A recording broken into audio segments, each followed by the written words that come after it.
Welcome to Softcore History. Hello and welcome back to Softcore History. My name is Jake Goldman. It's good to be here on a Monday. It's Labor Day, right?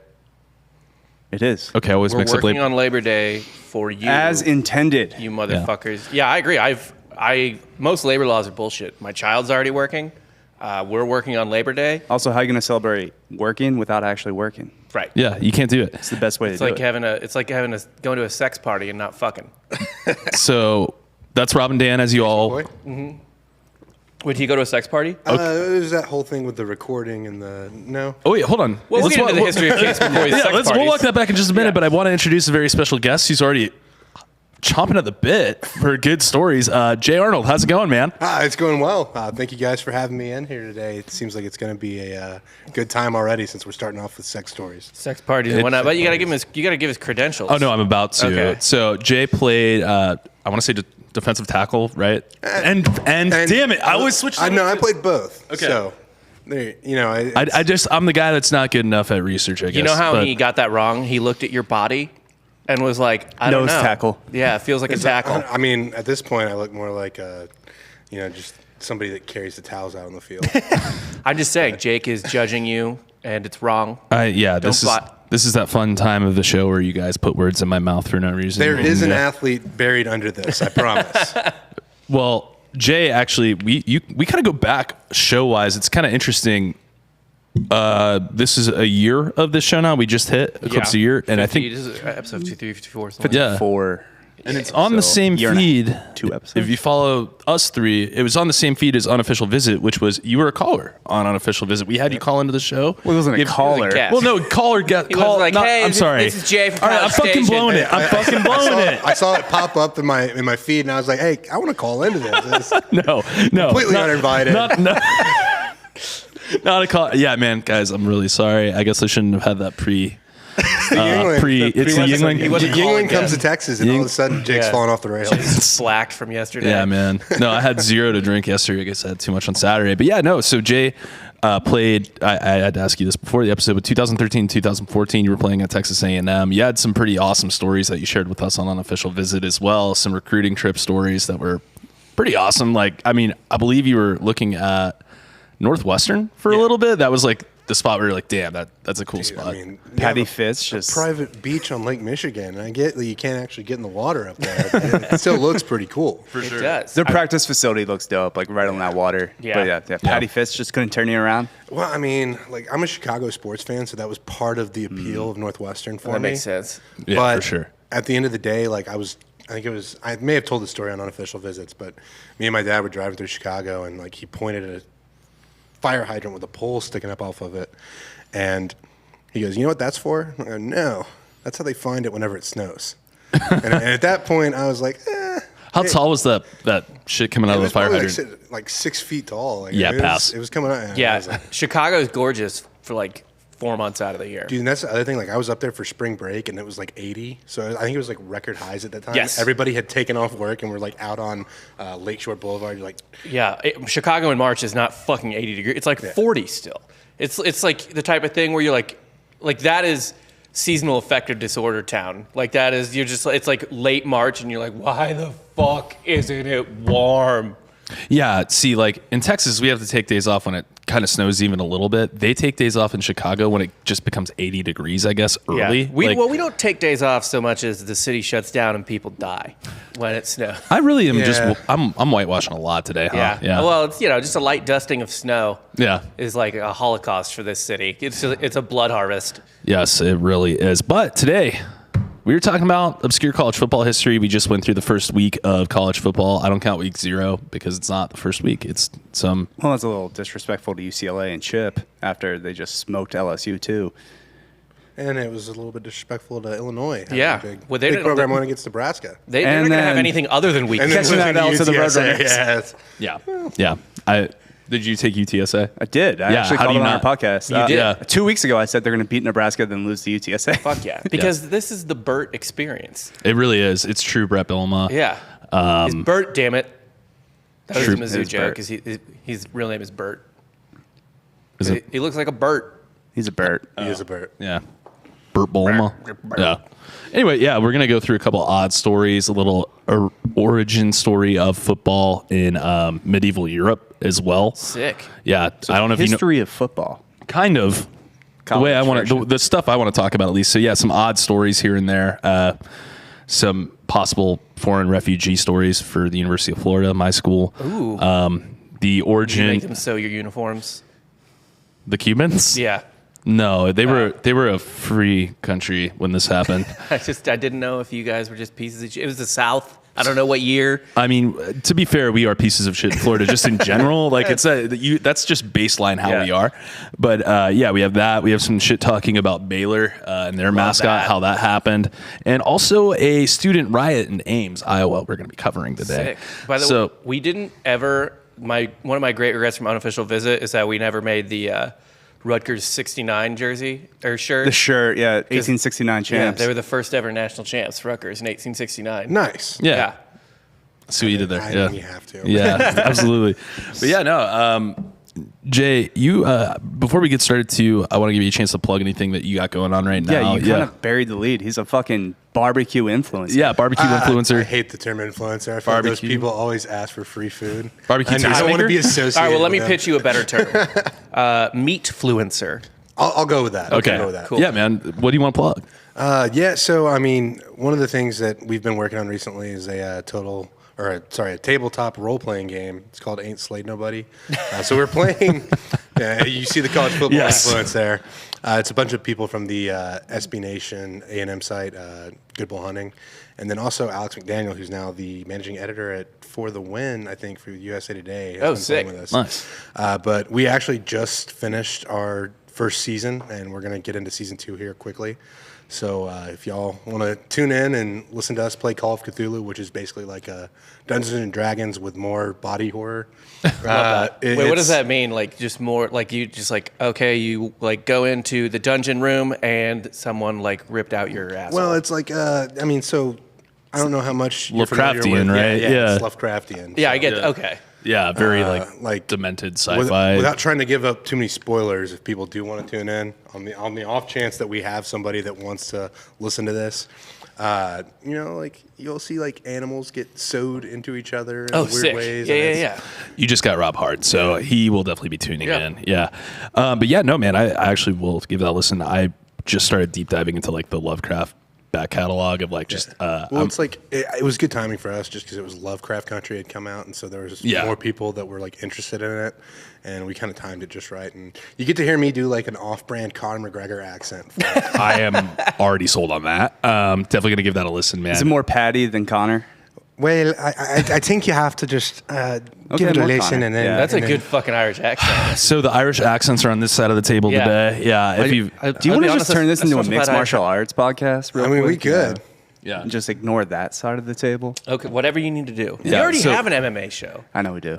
Yeah. You need to just like bleed it into this one. Me and Giorgio. I know nothing about. Well, you do MMA. baseball sometimes from time to time. Also- I do mention baseball. I have a great series this weekend against the Rockies. I'll just stop right there. Not a baseball. What's guy next either. for Darren Till? I mean, where do you go from here after losing to Derek Brunson, right? In dominating fashion. I mean, Got his ass yeah, let's- beat. Fucking, I appreciate this because I need sleep. Okay. true. Well, I'm gonna just. Oh, yeah, dive we haven't even acknowledged that you've had your child. Oh yeah, Rob has a kid now. Speaking of Labor Day, Yeah. What's up? You would be surprised how many doctors and nurses made that joke. No way. Yeah. Well, that's why they call it Labor Day. And my wife's just got like one hole now. Again, still better It's like, than a 9/11 baby. so this is the first time I've ever been associated with doctors and nurses in a way. I feel a lot more intelligent already. Oh, yeah. Perfect. Yeah. I got to tell you, the one thing I'll say about staying in a hospital multiple, and like you actually realize this pretty quickly whenever you're in a hospital, but you forget because you're not there often. God damn, like I know they probably have more knowledge, like just because of the way the school works or whatever, but like doctors are useless, kind of. Like it's all about the nurses, like the entire fucking The time. real heroes. They are the literal real heroes. Like pay nurses more, pay them almost as much as doctors.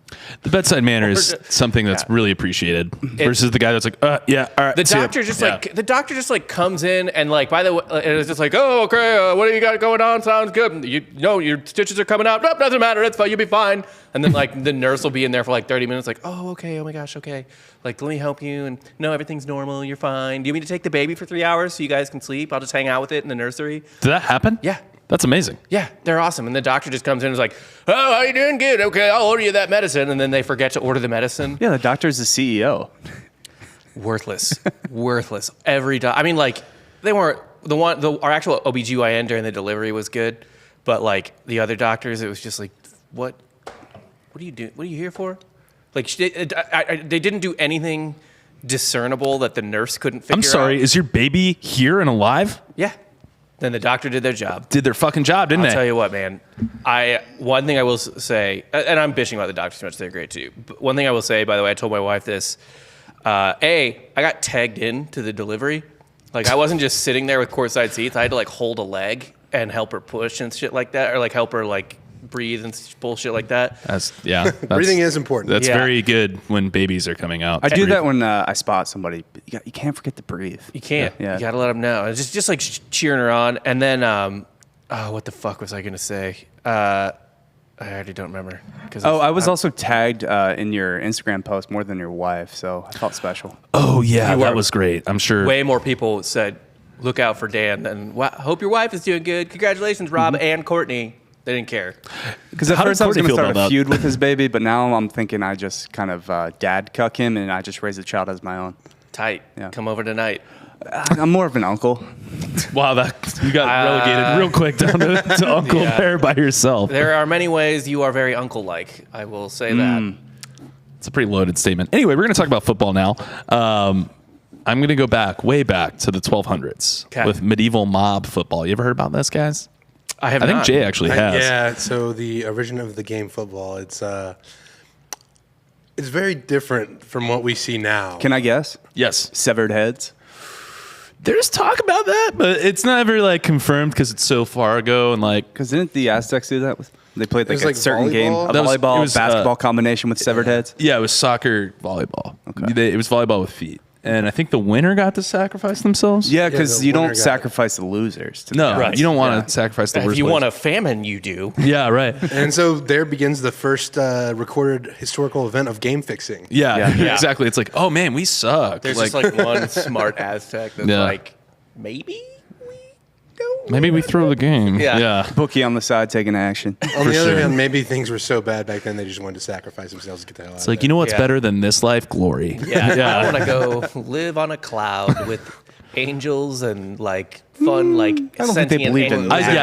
Sentient animals that are just like friendly. I was about to say like heaven. I don't know if it was on a cloud, I guess. Yeah, I don't think they have like the harp music cloud kind of. No, but they had like a fun like jaguar god. I was going to say like, that's actually pretty sweet. Yeah, I want to. What would you rather do? Like eat rotten corn or hang out with a jaguar god?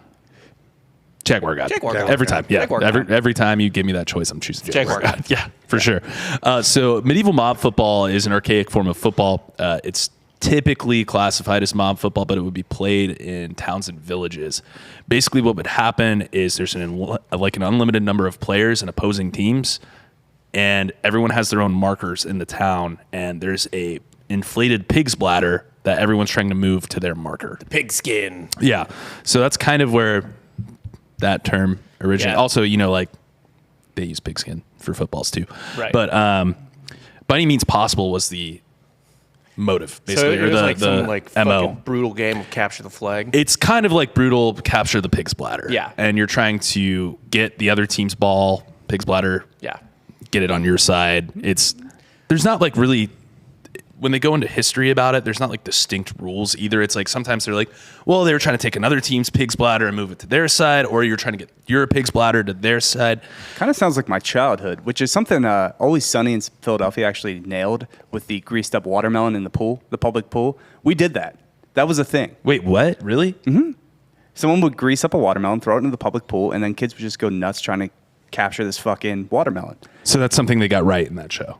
Oh, they nailed most things about Philadelphia. Okay. Weird. What? That sounds like it happens in Arkansas.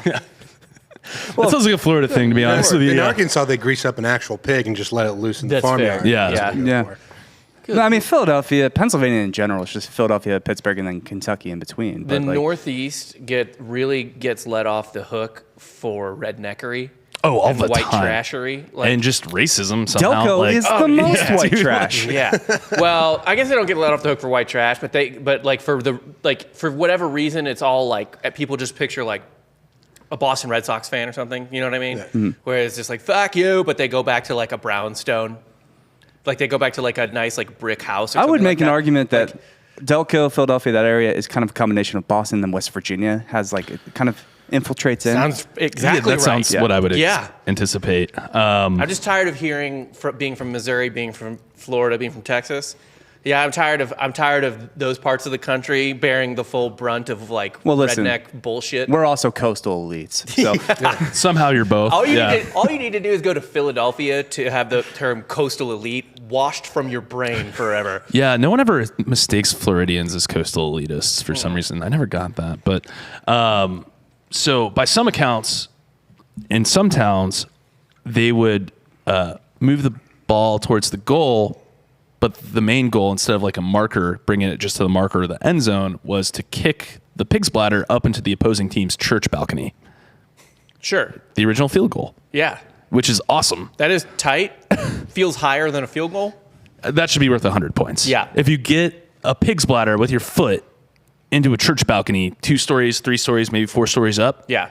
you're a fucking legend. It's like the golden snitch at that point, right? It's the end of the game. So Yes. Yeah, exactly. Like, I mean, someone has to go up there and get the pig's bladder. by the way, ran through a few movies of Harry Potter this weekend with Kylie, and what is the point of the rest of the game? You can lose if you catch the golden snitch still. I know you get 150 points, but it's kind of an end-all be-all. Like Yeah, that's you why got to really suck. Well, you know, there's different strategies. Like if you have a shitty seeker, you got to just start dumping in goals. Yeah. Dumping in goals. And just beating the shit out of the seeker and for then the you're other up team. so much, and by the game doesn't end until you catch the snitch. So you just got to go up so much that eventually the other seeker is like, dude, fuck this, and like catches it, and then you win because they just don't want to play. It's like cricket. Like it can go for like 8 days. Cricket's one of those games I haven't started to unpackage yet. Like, I want to get into cricket, but Do you? kind of, No. just to understand it. Oh, you don't. I do. Like, I do want to get into cricket. You're involved in too many different sports to get into cricket. Like your brain only has so much room for like sports Yeah, knowledge. multiple people. Since I have a child that I have to be up early in the morning for now, like Gleason and my brother, they both like EPL, and they're like, "Oh, you should adopt an EPL team now that you're going to be up." Or on like early. F1. Yeah, and I'm like, no, because I don't care. Like I'll have F1's pretty sick. No. No. Yes, it is. No, it's F1's pretty tight. I gotta agree with Jake. I started out as a NASCAR guy, but I'm getting into F1 as well. The drama. F1, there's no drama. Literally, like the same 3 guys that's not win every true. race. Bottas just went to Alfa Romeo. Last week in Spa, whenever they decided they had to run 2 laps under caution before calling the race, and Lewis Hamilton had the most scarring moment of his life whenever a French cameraman took a huge dump in the toilet before he went. Those are all just words. Doesn't mean anything. Works out, right? It's okay. I enjoyed it. Yeah, he said he was scarred for life. I mean, you don't get that kind of drama in any other sport. By the way, there's a lot of poop drama in sports right now, then, because a couple tennis players are in trouble for taking way too long of bathroom breaks in between sets to ice their opponents. Really? Hey, They're it's taking just it- like us, right? Like we got to take those long bathroom breaks at work. Yeah. Yep. No, they're taking long shits to like ice their opponents in between sets. That's amazing. I know. That's actually a really good idea. Like, I kudos to you tennis players who ever did that. It was Tsitsipas, who's now yeah. out, but it's fine. I'm just trying to like ice my relationship by taking too long of shits. My wife's always like, "Why are you in there for so long?" It's like it's the only time no one bothers me. And then by the time you're off the toilet, she just left. She packed. She gone. Yeah, she gone. Yeah, it's easy. You just got to take the dog into the bathroom with you. That looks a lot more suspect and a much better reason to leave me. Yeah, why are you still in there? With the dog for an hour. Yeah, well, she'll leave faster. You keep the dog. Yeah. So these antiquated games, they basically fell in sharp decline in the 19th century because the Highway Act of 1835 was passed, and this banned mob sports on public roads. Yeah. So they still do have historical mob football games in the UK, though. Like, I believe in... There's that one in Italy too, right? Where it's like a Do they? mixture of rugby and mixed martial arts because people just I haven't seen attacking that. each other. So- I forget what it's called. I think I have seen that in passing. Yeah. This is a common theme in early sports. Like, anytime a sport is invented before like 1950 or 1920, let's say, or actually, let's say before World War I. There you go. The common theme seems to be that the game just starts out as everyone beating the shit out of each other. Yes. Like, there's that. There's the Irish sport, you know what I'm talking about? The hurling, where they're really more concerned about hitting each other with clubs than they are hitting a rock into a goal. Which is the one where they roll wheel of cheese down the hill. Yeah. And I think that's in England as well. Okay. And by the way, the very first ever game of basketball, like the first day Naismith had his kids play that, obviously the rules weren't fully formed. Yeah. They were really just beating the shit out of each other in the gymnasium, and like they only scored like 2 baskets because they were too busy. Like they played it like a mob football game. There's a reason for that too. You know how inconvenient it is to actually go up and climb and grab the ball out of the basket that doesn't have a bottom, or it does have a bottom. It doesn't have a hole. Yeah. It's like, no, don't let him score. By any means necessary. Do not It's like Delay playing the Sandlot game. baseball. Anybody that hits a home run's an asshole for Yeah. losing the ball. Why'd you do that? Even in baseball, one of the ways to get people out until like the 1880s, something like that, they had like kickball rules. You could just drill them with the ball. Wait, what? In Wiffle baseball. ball. Oh, rules, yeah. Old school baseball rules? Yeah, for sure. Yeah. Bring that back, actually. That should be a thing. Right? I fucking agree. That's high risk, high reward. Like if you miss someone with a baseball, it's gone. Yeah, it's fucking. yeah. Where is it? Yeah. So you're an asshole if you don't hit them. But can you imagine like the highlight reel plays of a right fielder drilling a guy running down the fucking third baseline, like fucking it to the catcher with the tag, like just Jorge Soler rockets Shohei Ohtani from the fucking outfield, just rockets the ball and Just like right in the side of the head. Yes. That Red Sox fan that threw the home run ball back and hit Giancarlo Stanton. Yeah. Sign that guy up. Yes. He's your right fielder Just now. think about your fucking childhood games that you first play. Wall ball? The whole point of wall ball is to peg other kids. Yeah, for sure. Dodgeball got brutal out there, didn't it? Dodgeball was the They best. took the Dodgeball's dodgeball awesome. away from us in my elementary school, so we Oh, just started really? playing with basketballs. Soft. Yeah. They made it worse. made it It's worse. weird how prohibition just creates worse situations. Exactly. Really. Yeah. Yeah, in a recess in grade school, a lot of times, we would just take a ball and be like, what do we do? And we'd just start throwing at people. Like, Yeah. we didn't want to play football with one of those vortexes, but Yeah. it had the whistles on it. And we were like, hey, that kind of sounds like a bomb. And Yeah. so we would just start throwing it at other kids. Absolutely. Jackpot, when you would throw it up, you're really just trying to like elbow kids on the Yes. side and then catch the ball. Yeah. For sure that. And then ball freeze tag. Did you guys ever play No. that? We combined freeze tag and dodgeball Fuck yeah. because they also took dodgeball from us too in elementary school. Yeah. And yeah, if they didn't have a dodgeball, Just make a shirt that says "Come and take it." It's just a dodgeball. That's actually a genius merch idea. Yeah. I'm buying that. yeah, we'll have that design up Is in it an just hour. an outstretched arm holding a dodgeball? Yes. Yeah. All right. Well, I that's our want next to like Peter LaFleur blindfolded at the end of the dodgeball movie. That's what we're doing. That's good. We should actually make that. We might get a cease and desist from like Ben Vince Vaughn. Stiller. Yeah. Okay. So fast forward a few years after the 1835 Highway Act, we start getting into gridiron football in America. The rules are completely different. It does. If you were to watch I think everyone at this table knows that, but for anyone at home listening, if you were to watch the Rutgers-Princeton game in 1869, you would not recognize it as the sport you watch today. The whole goal, it was 15 people on either side of the ball, just trying to get goals in, just trying to kick field goals. So basically. that's kind of like rugby and Aussie rules football a little bit. In a way, Because they didn't have the forward pass. they didn't have the forward pass. They didn't have set downs either, though. So yeah, it was very continuous play.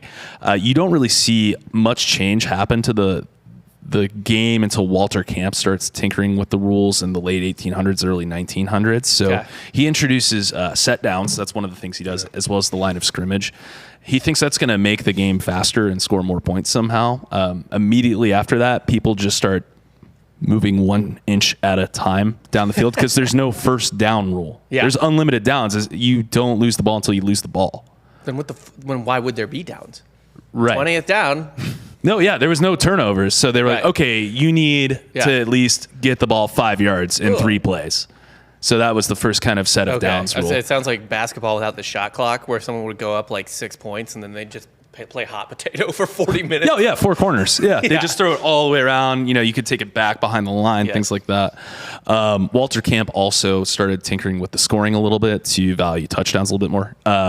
because at first it was just, you got a point for kicking it into the goal. There wasn't really getting into the end zone points at all.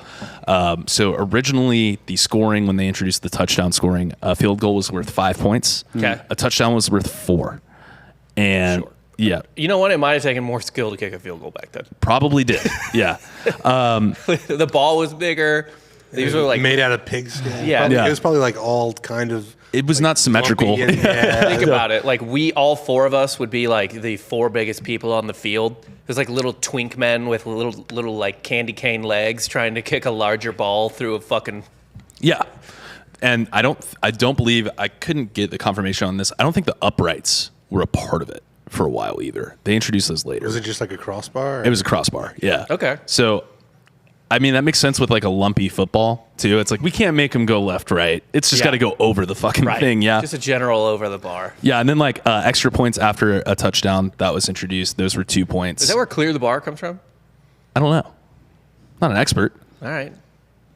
I do know where the touchdown term comes from. Oh, yeah. And that was actually from rugby football, because in rugby, whenever you score a try, you have to touch the ball down. Ball down, yeah. Oh. So that's where football, whenever you cross the goal line, it's a touchdown. Oh. Fun. Nice. Now, who was the Satanist that made touchdowns worth 6 points? A great man. I believe it was Pop Warner. Ooh, Yeah. old Pop Warner. I think he had something to do with the rules. I could be wrong on that though too. I just kind of did the early stuff because I'm going to get into weird stories pretty quickly here. Okay. So the one thing too that I thought was pretty interesting was like snaps, like the snap. That was not something that people did at first. It was just you got the ball and you Like win. hiking the ball. Yeah. So it didn't start with like a direct pass from a center to a quarterback or anyone else on the field. At first you had to kick it to the person. So it was like kicking it backwards with your foot. Were you using the heel, or were you just like standing with your back turned to the defensive line? It was kind of like a sideways kick, like someone would hold it, Yeah. and then like you kind of like foot wedge it back to the guy. Sure. They eventually adapted the rules so that Yeah. you could hike it. But yeah, no, I just Sounds thought it was terrible. I thought it was hilarious that like unlimited downs. So it was just basically like pure carnage scrums the entire game on set down. So like, you hike the ball, these people are just beating the shit out of each other in a pile of men to go 1 yard. And they set the ball back down. It's like, okay, he's down. Let's do that again. This isn't like that long ago, all things considered. You're talking like 1870s, 1880s. 1890s. 1890s. Yeah, Okay, yeah, yeah, for yeah. sure. You don't start seeing the forward pass until 1906. I believe West wanna Point say. invented it. Yeah. No, Notre Dame not against West Point. Yeah, you're going Right? to see where Football? I think so. I don't know. it's not my. It's It's a not little your bit before my time. It's not your topic. I wasn't playing yet. They didn't have history of football in the Texas A&M. Not one of the classes. That was a we took. UNC class. Yeah. You didn't have- Probably. yeah, you didn't even have to take it. But yeah, no. So just to kind of establish some of those pre-1906 rules too, there was a lot more angry tackling, to say the least. You could like just totally level people, spike them in the head, cross arm them, like clothesline them and shit like They that. were murdering people. Yeah. Actual deaths on the field. Yes, for sure.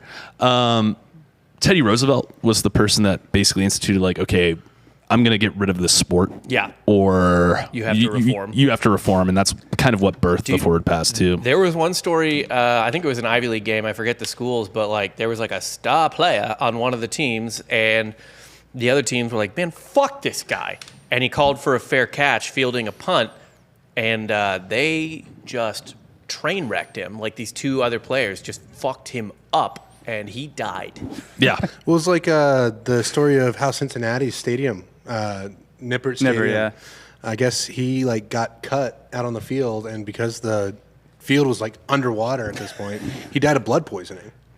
Oh my God. And that's how it got named Nippert Stadium, is because the guy legitimately his died honor, from yeah. playing Good football. Lord. I got to say, having just witnessed like a massive medical situation, I am so goddamn happy I live in the 21st century. Tell me about it. Like the fact that the field blood poisoning, like that's got to be one of the worst ways to go ever. What do you even feel like? Oh, my blood hurts. Yeah. God, that fucking sucks. Yeah. So I'm talking about all of these sports like terribleness, like the tackling rules and stuff like that. How it's just basically like it was understood as long as you're not trying to commit manslaughter. Yeah. It's fair game. And by the way, if Teddy Roosevelt thinks you're being too rough, That's Yeah. saying something. you're That being is- too rough. Well, he is a rough, Rough rider. rider. Yeah. He's a rough rider. Just like he DMX. went to fight in a war for fun. Like he had, Yeah. he didn't wear he was so excited to go kill people in a war that he had Brooks Brothers make him a special uniform. That's pretty American, honestly. Though. It is. Yeah, like just the Brooks Brothers But uni. he was lamenting the fact that he didn't get to go fight in World War I because he was like too old. Yeah. yeah.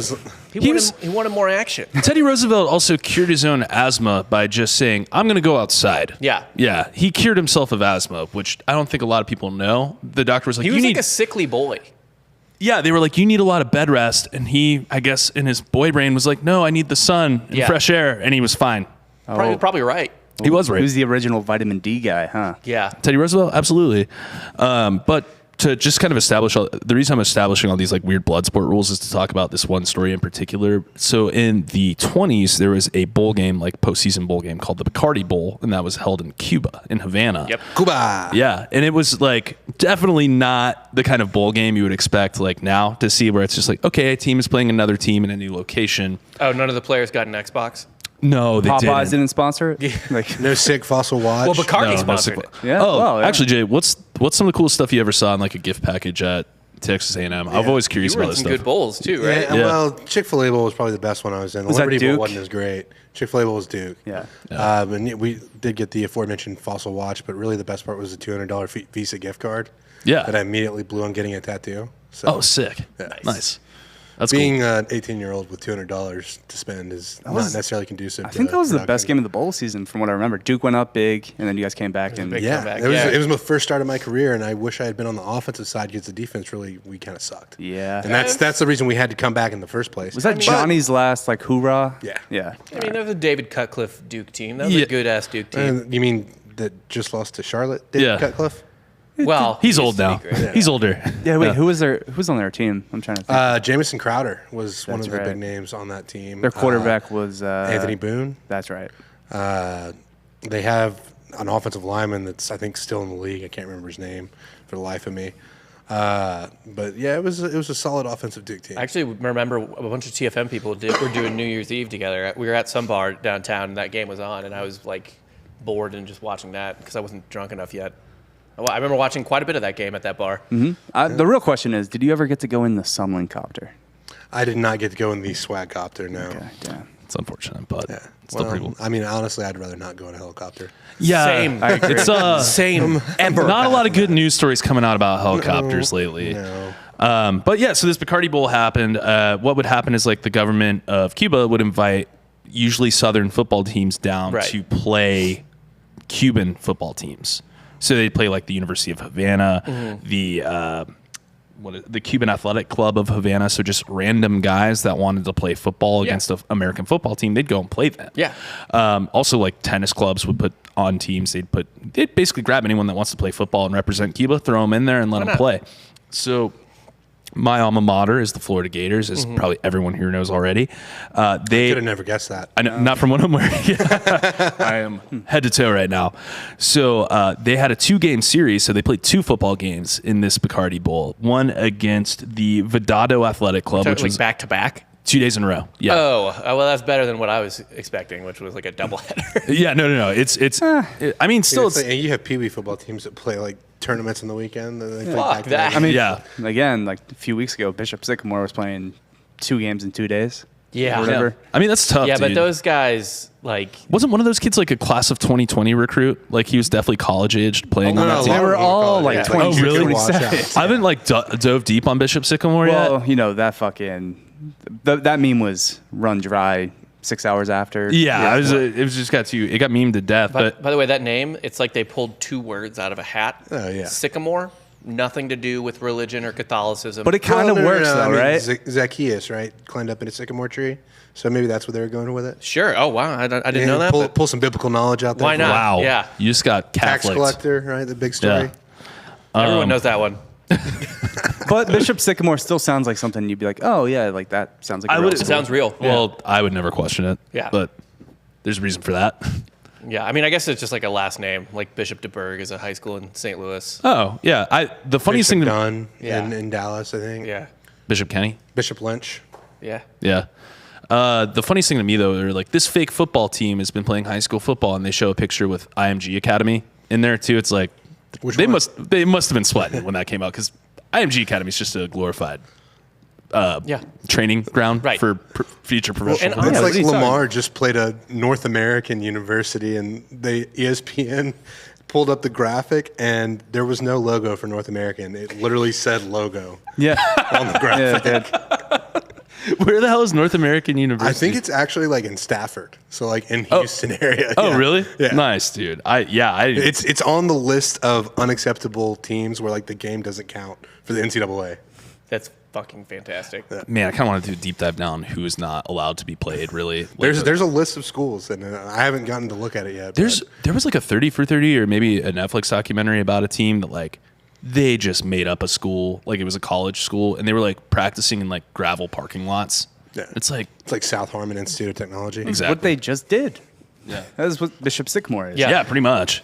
No, not By pretty the way, much. Pretty is. I'm fine with schools like IMG Academy as long as those kids can like fucking read and shit. No. I like a school in America that actually just takes the model from European soccer and just goes deep dive into sports. Full That's what I was about academy. to say. Yeah. Like, just teach them sports because honestly, most of these kids probably want to work in sports.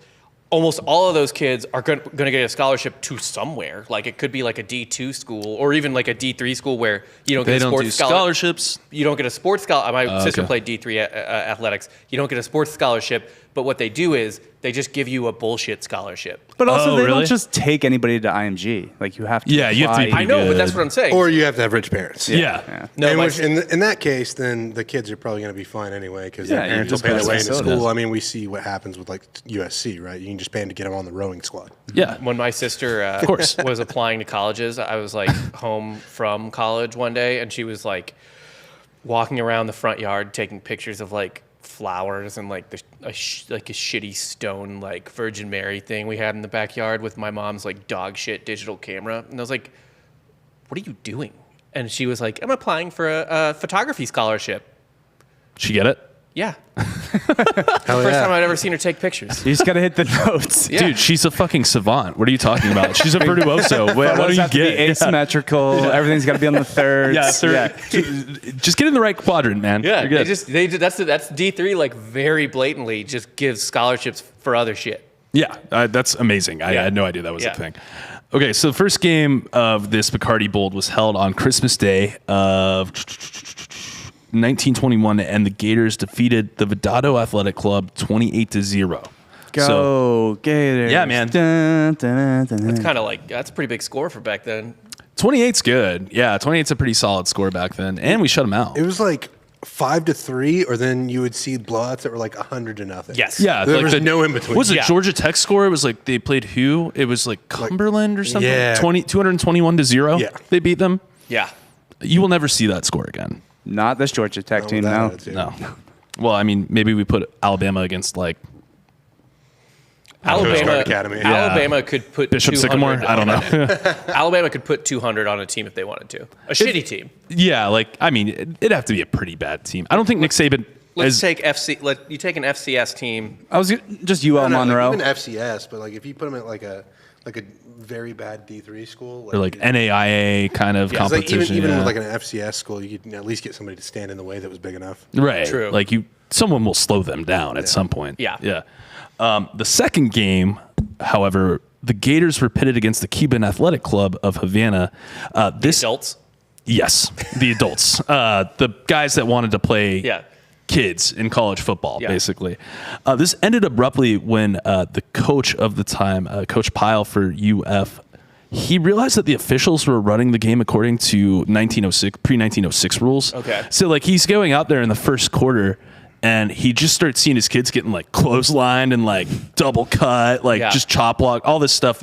Basically, there's blood on the field already. Right. He's like, yo, what the fuck? What's going on here? Like, this isn't how we play the sport anymore. And they're like, the head ref's like, it's how we're playing this game. It's already been decided. You weren't asked about it. Back when the game was played right. God damn it. That's the first thing I thought when Jay walked in. I was like, he played in 2013. What a pussy. Yeah. So like he goes out in the middle of the field and he's like, so what the hell's going on? Like, I was never told this was what was going on. We wouldn't have agreed to play the game. And the head ref's kind of giving him shit. And he's like, you need to just keep playing. Like, this is how it's going to go. If like I'm imagining like a shot of him talking to the ref in the foreground while like 2 Cubans are stabbing one of his players in the background. They're just punching the quarterback in the face. It's a timeout, but they're still just doing it. Yeah. No, I mean, if they're playing pre-1906, there's a good chance they're just running around. Basically like real NFL blitz. Yeah. The whistle has been blown, but you're still tackling the guy and breaking his legs. Elbow drops. Yeah. So, Pyle, the coach, though, realized as he was talking to the head ref, he's like, this was the former coach of the Cuban men's athletic club of Havana. So he was like ready to just let them do whatever they wanted. Yeah.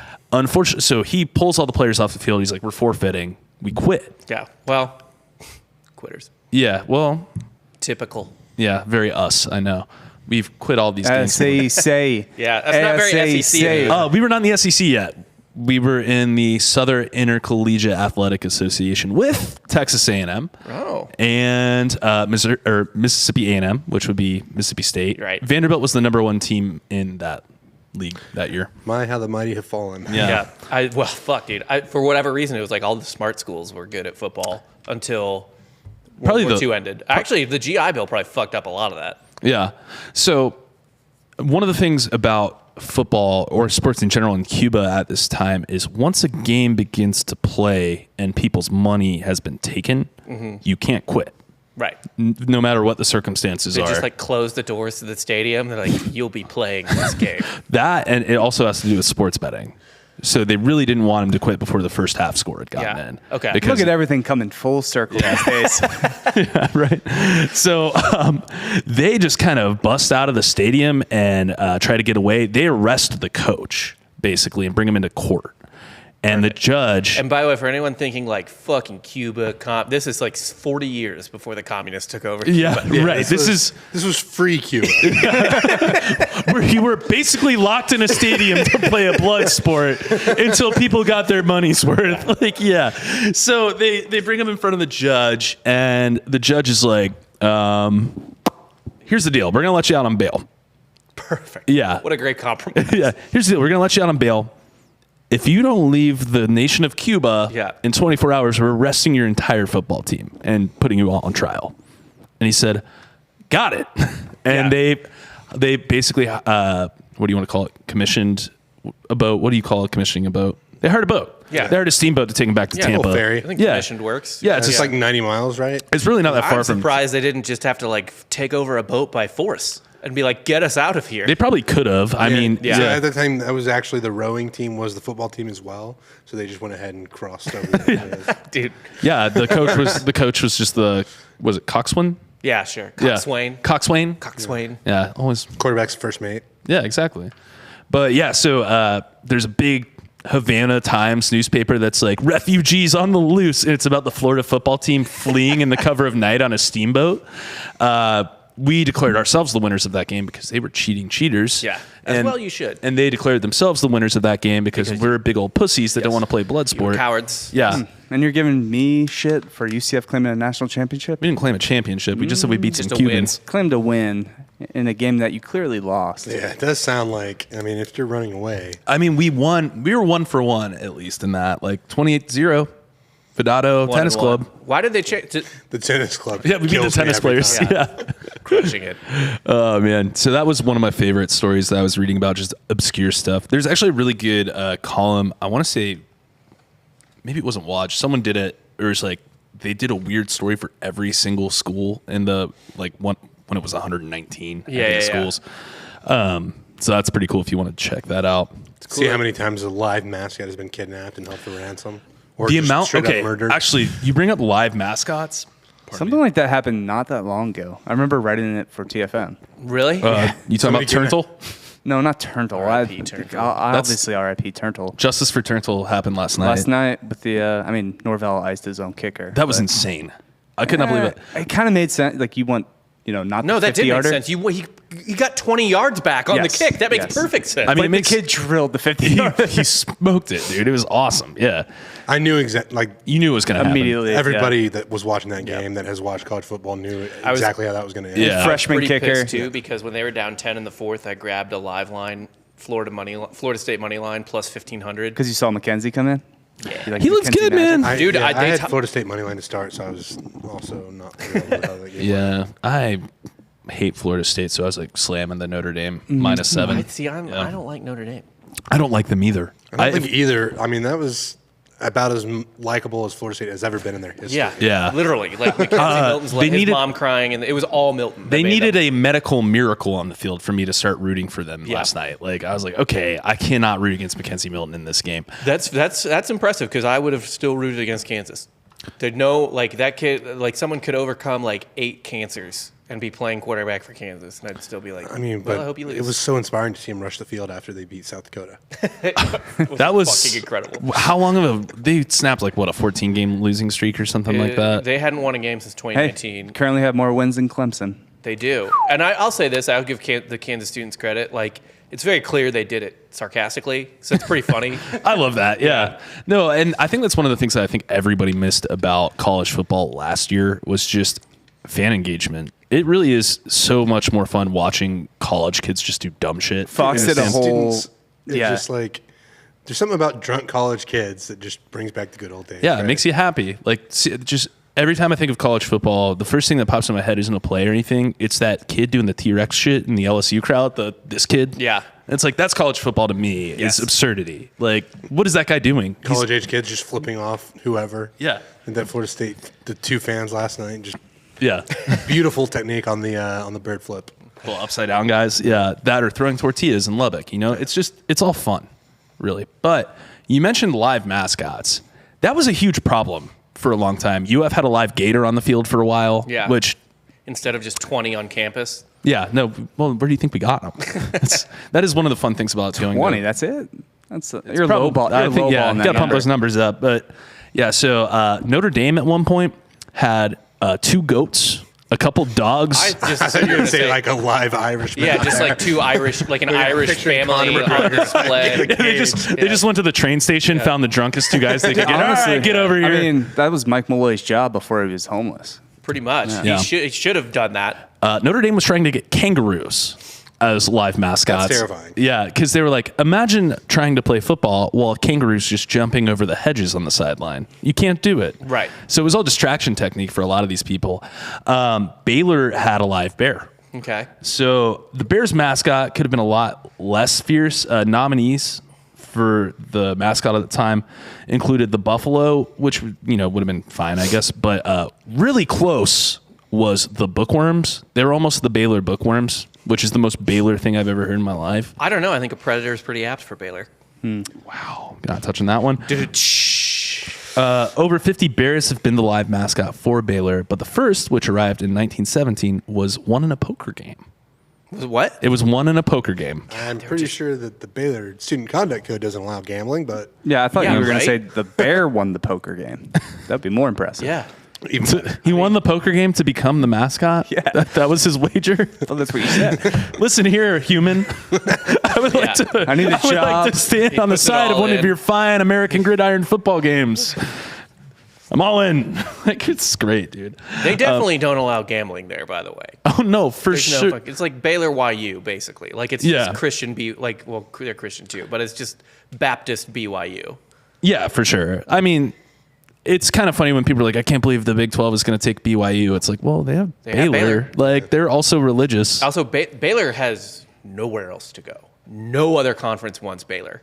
They're creepy. they could do like a duo conference with Liberty. I think that'd be pretty great. Yeah, well, dude, fuck yeah. You know how in college Yeah. basketball, the Big East now is just Catholic schools? Yeah, just do like the Baptist schools. Yeah, just like a weirdo fucking Baptist I think conference. somebody would take their basketball team because their basketball team only murdered somebody. That's true. Yeah. That's- Gonzaga, because they're mean. And also a player. yeah, Yeah, that one time. oh yeah, him too. That one time. Yeah. The Player bear on player crime. The bear that was on the sideline, that was one in the poker game. His name was Big Herb. Big Herb. Yeah, Big Herb. It's a Yeah, good that's name. actually great. That's a good mascot name. It's better than his original name, which I'll get to in a second. But he was riding on a train carrying the 107th Engineers to their duty station in Waco, Texas. The train stopped, and the cub was found by soldiers, and I guess they were like, well, we found it, so it's ours. And then That's how things work back then. yeah. So Herbert E. Mayer was in a poker game with these guys, and he won the bear from them. And So he just got his bear back. So I'm sorry. Someone gets a bear, and they're like, "You sweet bear cub," and then they're like, "Fuck, I'm out of money." All right, the bear's in the pot. pretty much, yeah. So he kept We the were bear. still a commodities economy back then. Very much bartering goods and yeah. So he became the guy's pet for a while until he, of course, became a full-grown bear, Right. Which he could not keep around. So Mayer donated the cub to Baylor, and it became the school's first live mascot. Baylor had to rename the bear though because his name was Little Poo Poo, Aw. which I think is a cute name. I don't think does poo poo even mean poo poo back then. I don't know what it means, but We may need to look into that one. yeah. Find What does out. Little Poo Poo mean? Funny story about a bear on campus, real quick. A couple years ago at Washington University in St. Louis. It's like a really good school, D3 sports, but like a really good higher education school, whatever.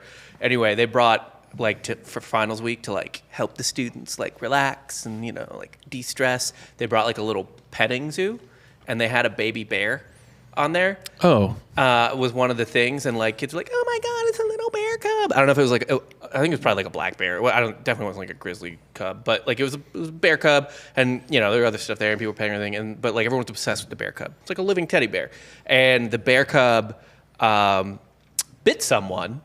The bear cub didn't fuck them up, but it bit them, and it's technically a wild animal, so they were going to have to test it for rabies.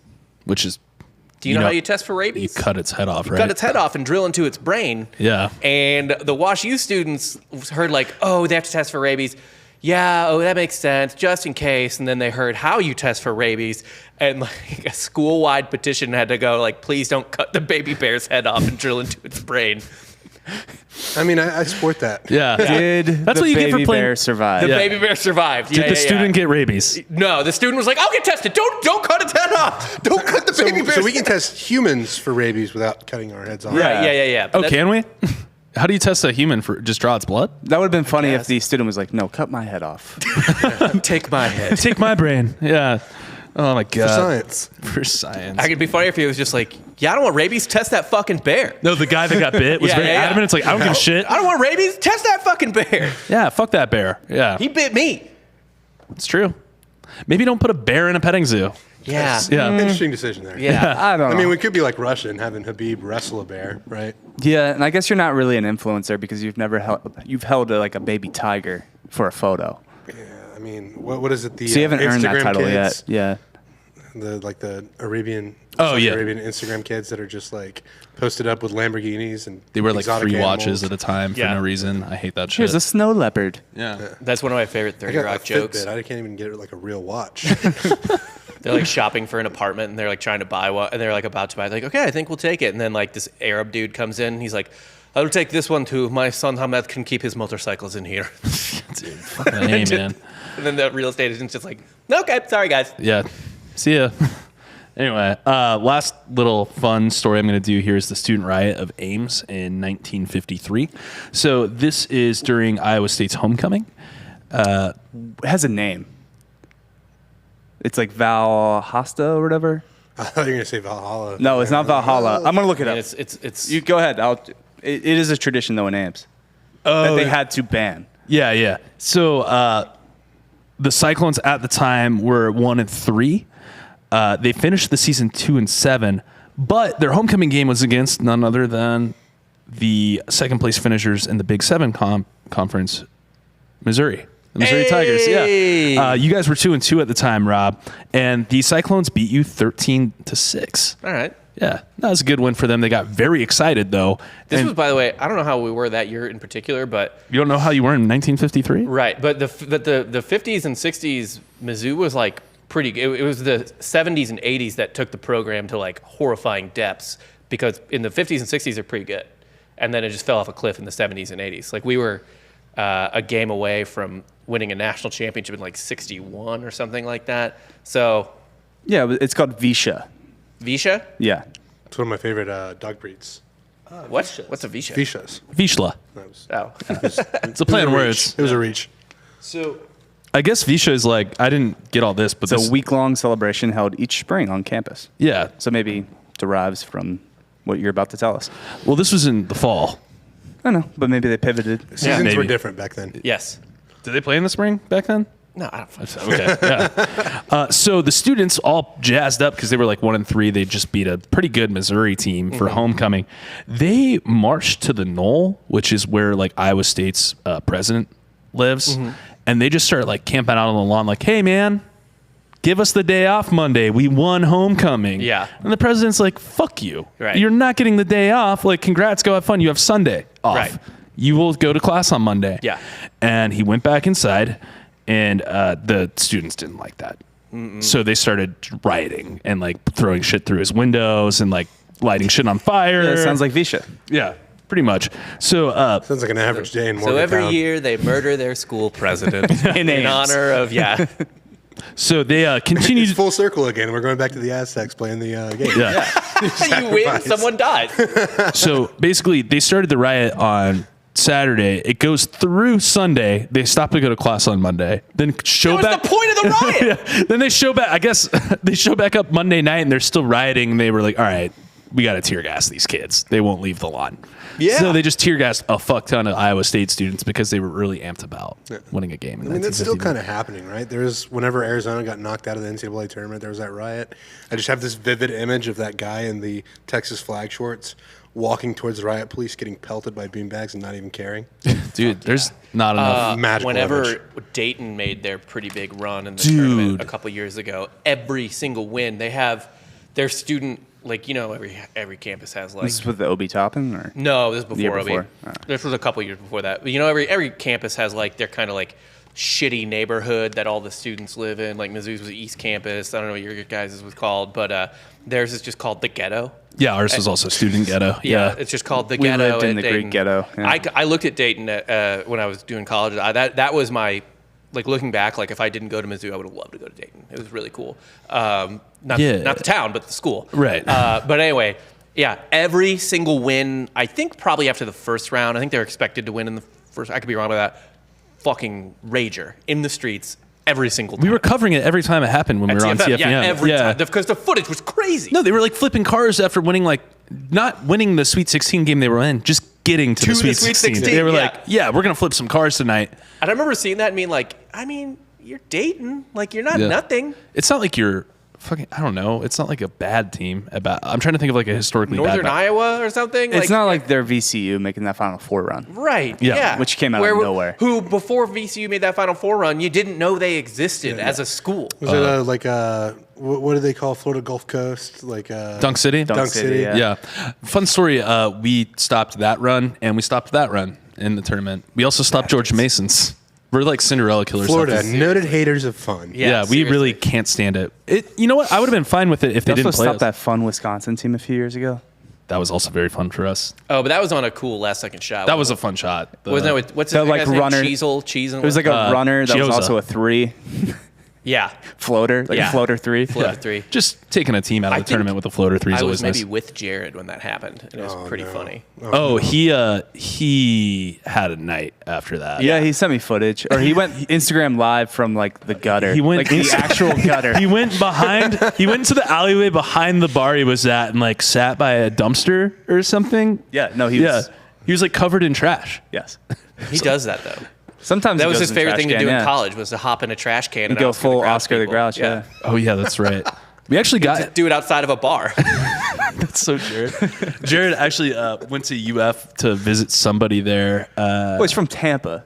Well, yeah. Like right outside. If you're It's not- just funny because he looks like he's from Wisconsin. Yeah. Yeah, very much so. But Never guess he's from the birthplace of Hooters and the Church of Scientology, it's true. Tampa area. He his Clearwater. favorite shirt John is. Gruden's favorite city. Is it really? I think he had an office in like the Hooters HQ. Oh my Does that god. surprise me? No. If you ever go through like the what is it called, the toll takers on like the turnpike in Florida, they wear these ridiculous shirts that you Hawaiian can't. shirts, right? Yeah, they're like Hawaiian shirts, but it just has like different toll themed stuff Okay, on it. he got one. Yeah, he got one somehow. No one knows where to buy them. And he probably rolled up to a toll and was like, how much? He probably gave a guy Off your 100. shirt. Yeah. Guy was like, "Fuck it, I work in a toll booth in the middle of nowhere." Yeah. Take that extra $100 So bucks. he was like, "Hey man, are any of your fraternity brothers still in Gainesville that I could party with? I'm like just here by myself now. My buddy went home." I was like, "Yeah, sure. Like meet him at this bar." And my buddy Jin texts me. He's like, is your friend a toll booth worker? He just rolled up. This guy in the toll booth shirt just rolled up to the bar, cheesing dick and swinging his hand around at me, saying my name. I was like, yeah, no, that's just him, man. I don't know how he got that shirt either. But yeah, man, that's kind of all the stuff I was going to cover today. We're going to keep it light and just shoot the shit a little bit. Man, Yeah, I need some personal football history from Jay though. yeah. Go for it. Or what do you want to I was ask? going to say, I was a little disappointed we didn't touch on like the Leatherhead era too much. I'm did. sorry. A little bit But like just Krasinski and in the 20. Oh, the movie. Oh, God, Yeah. you're making a movie reference again. George Clooney, also in that movie, I believe. It's a really bad movie. That movie sucked. It wasn't good. It was a very bad movie. Yeah. But college football back then, it was wasn't the NFL regarded as like Trash. the superior, or college football was the superior product to the You were, NFL? yeah, you were like a trashy, like kind of. One could argue it's still the superior I product. agree It is. too. It is. Yeah. It's way But better. no, like it was. You were like trashy if you played professional football. Yeah, it was kind of like. It's like grow up and get a job. Yeah, I would. You know what I would actually equate it to? My is, parents are still trying to get me to do that. Yeah, fuck that. I would equate it to like hearing someone is an MMA fighter 10, 20 years ago. Would be like a professional football player in the 20s. Like that's cute. Well, it's like, okay, trailer boy. Like it's, yeah, okay, yeah. Let the rednecks murder each other. Actually, it's, you know what? I just watched a show on Netflix. It's called Heist. Yeah. And it's one of the things they cover is the Buffalo Trace heist, the Pappy Gate. Do you remember when that happened like a few They years basically ago? just like stole a whole bunch of barrels of whiskey. Yeah. from my understanding. It was like $3 million worth of whiskey, though. And that's more on the, to me, that's more on the distillery for not having an audit system that can snuff out $3 million of missing booze. But these guys were taking steroids. Like, I guess the town of Frankfort, Kentucky has a amateur softball league that is very serious. And like, they were doing roids and shit and like had a whole steroid ring to win these tournaments. That's pro football to me back then. Yes. Where it's like, we're going to win this fucking softball, damn it. Yeah. There are some beer league softball leagues that I've played in that where like, yeah, these dudes walk up, they're clearly on steroids, and it's just like supposed to be like a beer league. It's They supposed have to be fun. actual uniforms. Yeah, Yeah. I swear they're wearing baseball pants. That's Yeah. always a bad sign. Yeah. If a team has more than 2 people in baseball pants in a beer league softball, You're you Yeah, are. because if it's like yeah. two or fuck. three and like not wearing matching shirts, it's fine. Yeah. Yeah. But when you get to like everybody's wearing baseball pants and Yeah. they have actual jerseys that match with like names on the back, it's like what? There were fuck are you there were doing? certain They don't have games- fun. I would be like I like playing like middle infield, but I would pretty much have to be moved wherever because I didn't pay to be on that team. It's like while I was in college, and it was like alums from my fraternity who were in law school, and they would just call me up when I was living there and somebody like, hey, will you come play because you play on the intramural team? And I'm like, yeah, sure. And there were certain times where they would make me play a corner infield spot or pitch. And it would be like one of these teams, and I would just be like, "This is how I fucking die."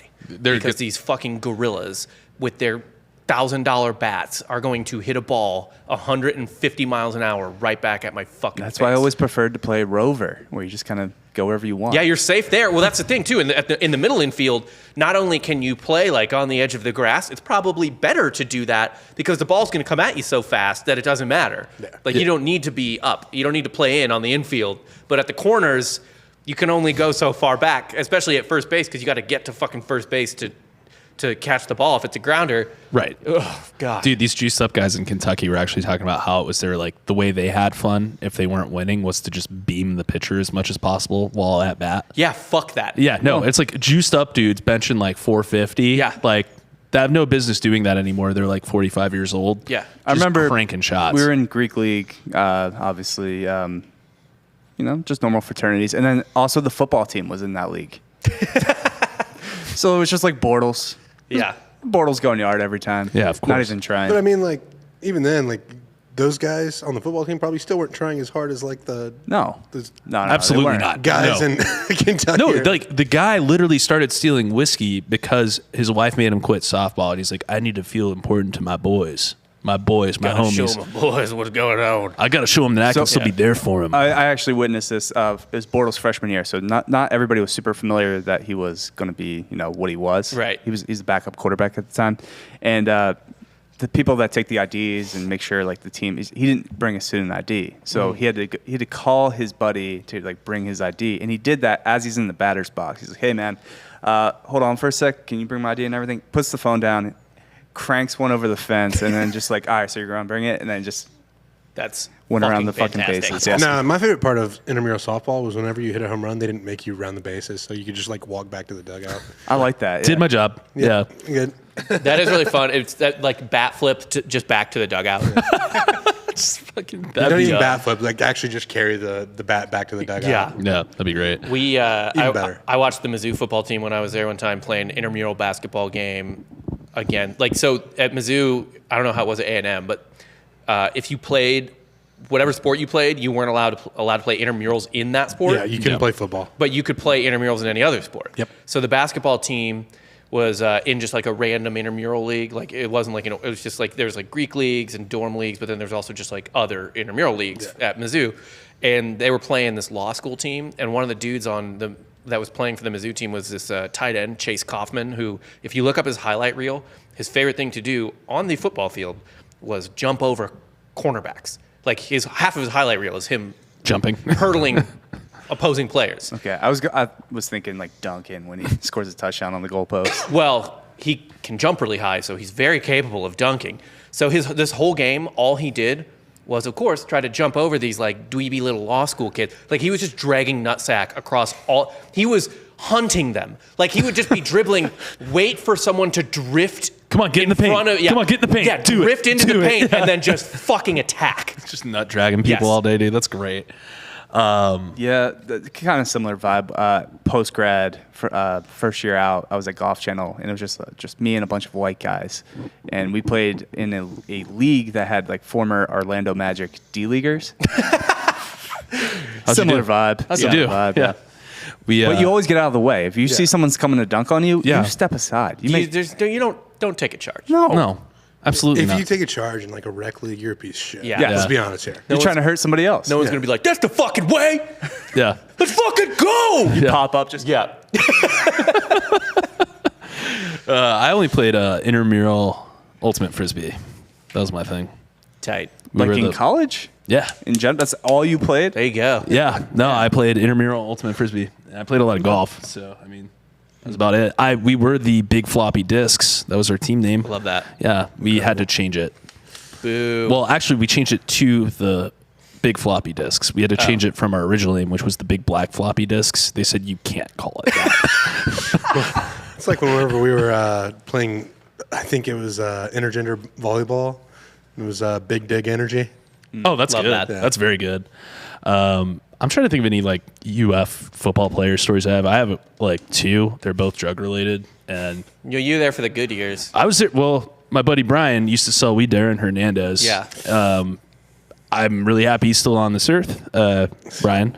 I say Aaron's not. No, Aaron was a conflicted guy, obviously, but Aaron Hernandez would always use a fake name, and then Aaron Hernandez opens the door to get the weed because Right. they would sell the weed out of the Jimmy John's, and so Yeah. you order like I don't know, like double tuna melt, extra tuna, or whatever the code word was, and they bring you an eighth of weed, and it's like, yeah, it's for Fernando, and he'd open the door. It's Aaron Aaron Hernandez. It's a 6'6" guy. He's Yeah. unmistakable. Yeah. yeah. He's like, hey, Aaron, what's up? He's like, oh shit, yeah, it's me.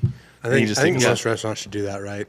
You have the daily special, but really the daily special is actually just a drug drugs. deal. You Yeah. find out. And then Brian, because he used to sell weed, had to get more weed from other people that sold more weed to sell the amount of weed he wanted to sell. Yeah. God, what was the guy's name? Janoris Jenkins. Sold him a quarter pound tight. of weed one time after Muschamp had already kicked him off the team. Yeah. Yeah, so he didn't like really do anything. He didn't leave Gainesville when he got kicked off the team. He just hung out for a year until he got drafted. I was saying, just waited to get fucking drafted. Yeah, so he just sold weed while he was there. I'm pretty sure Giorgio confirmed that him and Matty Mock used to sling stuff at Coke, Mizzou. yeah. Yeah. Tight. Oh, Will Greer for sure used to sell coke. too. First sack of my life, Matty Mock. Really? No way. My college career. Oh, that's Bringing awesome. it Full Matty circle. Mock. There you go. Would that be 2014, I guess? So 2013. Oh, wait, because he was subbing Yeah, in. so I sacked Matty Mock and James Franklin in that game. Fuck yeah. Dude, those are big sacks. It's all right. We won. Yeah, they did. Phrasing. Yeah. I mean, they That were was a ranked good- 5 at the time. so Yeah, Yeah. that was a really good game though. Actually, That was like the first significant play time of my career because the starter got hurt at defensive end. oh fuck. That's awesome. Yeah, I was no, that nervous was as shit. Your defense, the defense was good that game. I think we only won like 20-10. I think it was 28-21. 2021. Okay, yeah. But we scored too late. Like it was a really low scoring game for Was a that while. in Como? Yes. Yeah. It was cold. It was like 28. Fuck, dude. The one the next year was, I thought, worse cold-wise. It was fucking raining and shit in College Station. Yeah. No. So if it's just cold, college like playing football is not that bad. Yeah. But when it's like 47 and rainy, it's the most miserable experience you'll ever have. Well, just with I imagine all the shit you're wearing just kind of sops in. Yeah, and like we'd have like heated benches on the sideline too, but there's only so much you can do whenever you're cold and wet. Yeah. Yeah.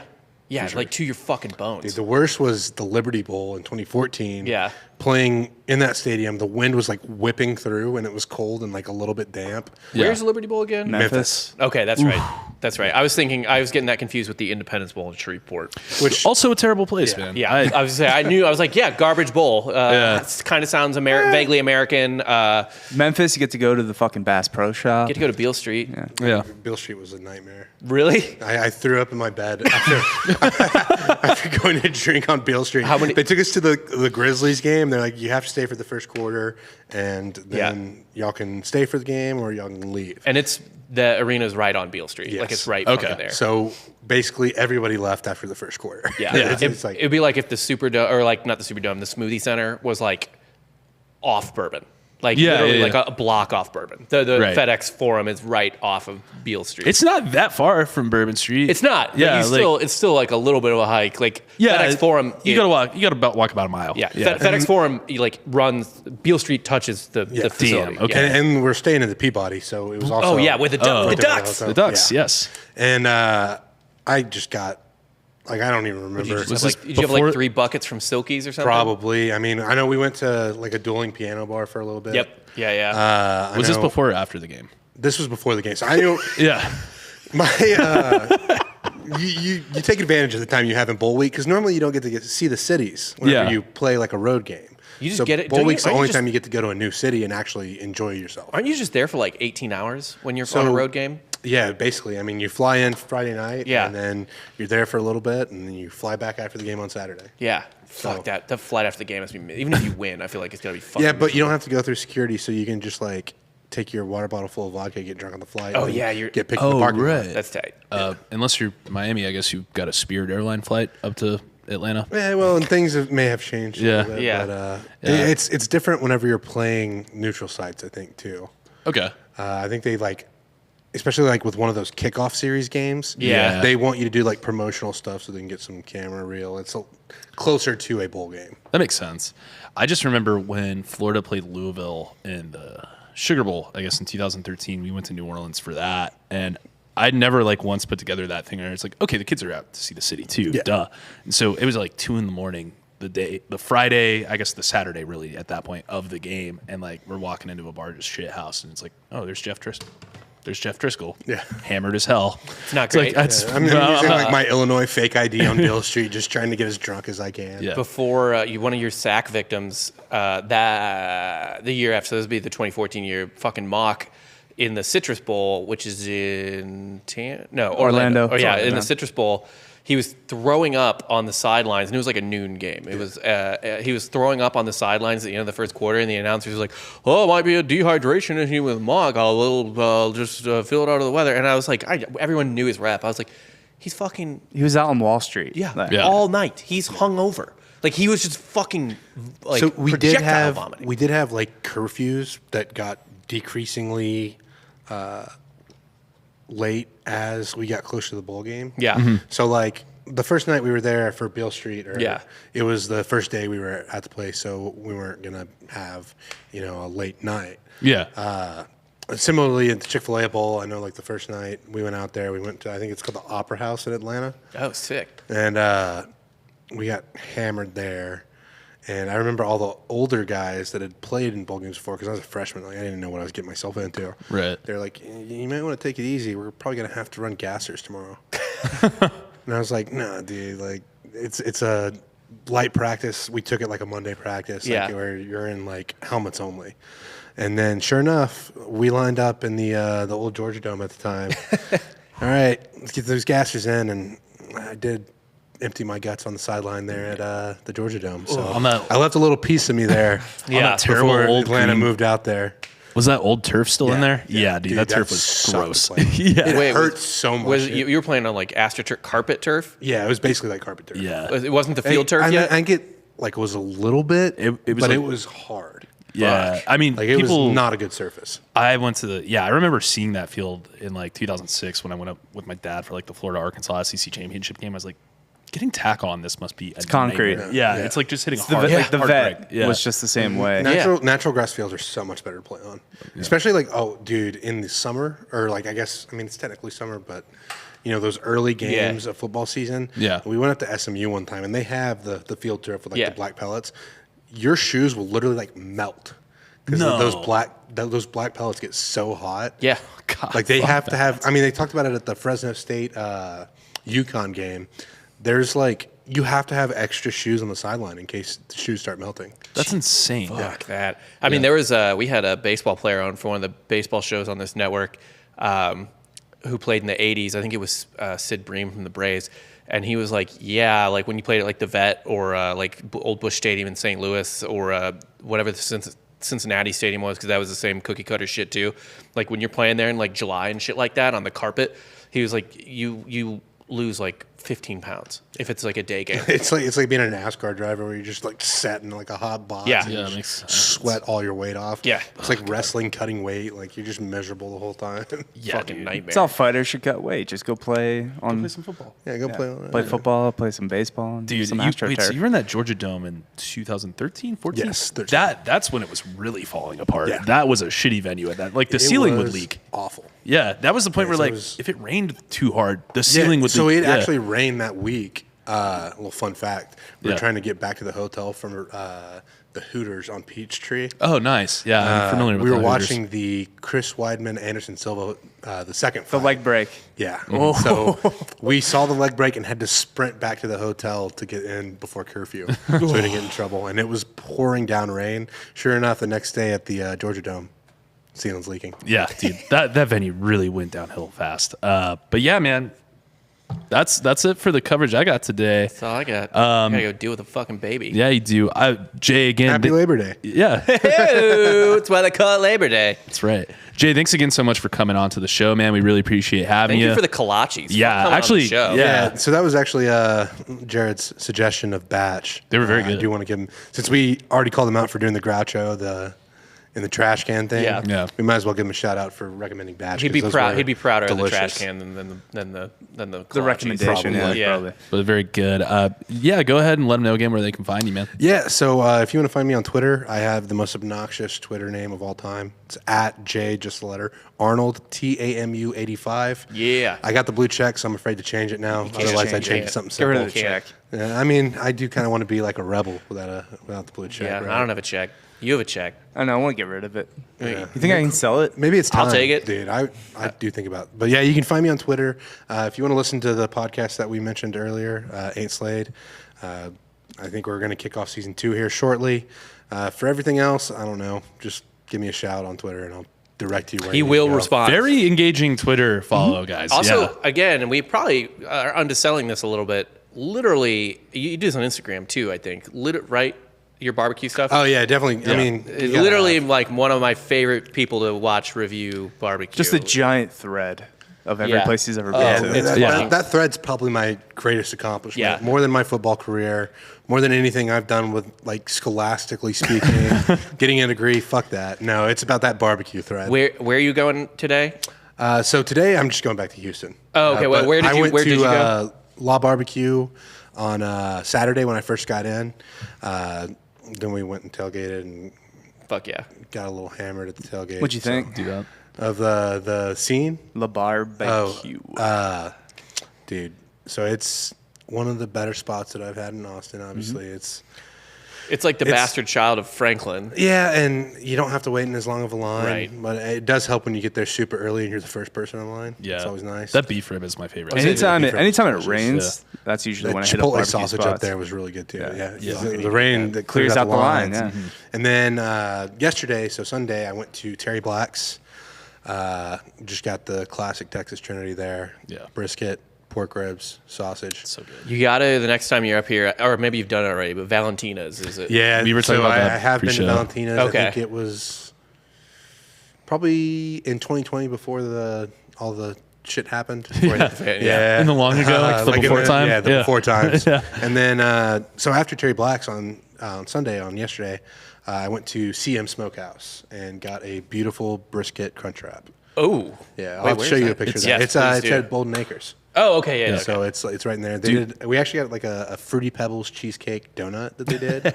I saw that too. Their whole setup, I didn't know that was even there. Yeah. Great spot. Great It's truck. sick. They pickleball if you like playing. Yeah, pickleball. love they me have, some they have 2 pickleball. pickleball courts. We got to go play there sometime, Yeah, man. yeah. It's I'd never been there before. Apparently, it's the Gator Bar. That place is badass. It was Dude, just it's sick. really hot. So it's Yeah. a great setup. And then, I mean, thankfully they had the fans going with like the misters. Yeah. But, you know, you got the brisket crunch wrap, which if you like Taco Bell, it's like Taco Bell on steroids crunch wrap. Supreme. And then my buddy got a brisket Philly cheesesteak. So that was pretty solid as well. Always good stuff, man. Yeah, sometimes you want to have barbecue that's not just meat on the tray, right? Like Right. The tray is Yeah. super aesthetically pleasing, but Yeah. you know, sometimes you want some of those specials. Variety, you know? Yeah. It's a spice of little- life. Well, absolutely. How can you make this even more of an experience, right? Right. Like, Exactly. so, yeah. That's why I like Valentina's. You can just get some fucking. Even you can still get the tray, but you just like give me tortillas as well. Yeah. I'm making this a taco. Actually, fun fact: Rudy's will always give you tortillas if you ask nicely. which is fucking clutch. Yeah. And Rudy's is I don't like all their stuff, but like if you just need brisket real fucking fast, that's actually good. Like I mean, like, Rudy's is a spot. as far as chains go, you could do a lot a worse. lot worse. That's the thing, Yeah. man. Dickies, you know? Yes, Like yeah. Dickies is like the Kansas City barbecue of chain barbecue, right? Or Sonny's. Oh, are you an anti-KC? no, I'm not. Oh, I just okay. wanted to fire that All you shot can off. eat barbecue Ooh. chicken at Sonny's. Yeah, Sonny's is the worst chain barbecue place. It's in Florida. It's bad. It's really bad. Barbecue scene just in Florida isn't fantastic. Not super good. Not You know, ideal. Four Rivers and Orlando's, whatever. Good Cuban food, though, right? Fantastic. Some of the best in the world. Yeah, you don't always need. It doesn't always need to be barbecue. Yeah, I'm saying that when I came out here, I was like, man, have you guys been to this Rudy's place? Because I didn't know shit. Yeah. And people were like, oh, you think that's good? I'm like, it's really, I still think it's good. It's fine. Good. It yeah. is good. The brisket there, especially, is like It's pretty fine. fucking good. Yeah. But either way, for Jay Arnold, Rob Fox, Dan Rester, I'm Jake Goldman. You just got soft served.